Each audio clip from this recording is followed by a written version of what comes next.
देखंतु आज आमे हमर टीम आमे तेंतुली खुंटी ब्लॉक रो कंटागाँ गाँ को जाइथिलु। नाबालिग को जो हत्या ହେଇଛି तांकर परिवार को भेटिलु एवं समवेदना जणैलु। तांकर परिवार को भेटी एवं जो जगार भी हत्या होता से जगह को भी आमे जाई देखीचे। निश्चय आमे ये विषय रे पुलिस सहित भी कथा एसपी को कथा डीआईजी भी सेठी को जाइछंती।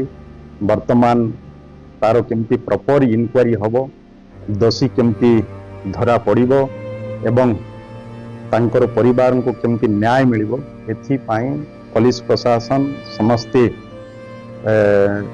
सचेतन अछंती लागिछंती। सेमाने भी कहउछंती कम दिन भितरे जे भी एभली काम एभली हत्या विवश्च हत्या जे भी करिछि से निश्चय धरा पड़िबो। ताइरे केबे भी अपराधी को ए सरकार रे ताको क्षमा नहीं, से निश्चय ताको कठोर कठोर दंड दिया जिवो। आमे से परिवार को भी भेटिछु एवं तांको भी आश्वासना देइछु। निश्चय तांको आम सरकार न्याय दबो ये कथा आमे कहि आसीछु। देखंतु वर्तमान ये गोटे सेंसिटिव घटना ताहिरी इनक्वारी चली। निश्चय आइरे प्रॉपर इनक्वारी हम आम समस्त को भरोसा रखा पड़ो पुलिस उपरे। सरकार ये उपरे बारंबार आम समस्ते पुलिस प्रशासन सहित जोगाजोग रे अच्छे। जे भी एभली कार्य करिছে ताको अति शीघ्र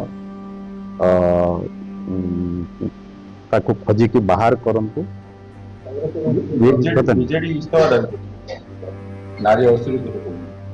देखंतु ये माने ये विरोधी पाखरे आउ किछि नाही, केवल से माने इस्तफा एभली कहंती। आमे देखिचे गत दिन मानकरे जो मान भी सरकार रे थिले तांको सरकार निज निजे मंत्री मान भी एभली खांड रे संपर्क थिले, किंतु कौनसी मंत्री इस्तफा देई नथिले। सेमानकर एभली कहबार कौनसी अधिकार नाही।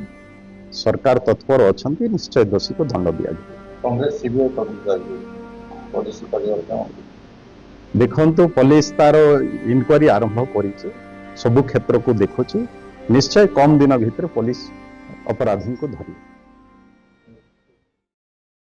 एही वीडियोटी आपण मानकु भल लागथिले लाइक शेयर कमेंट सब्सक्राइब करंतु।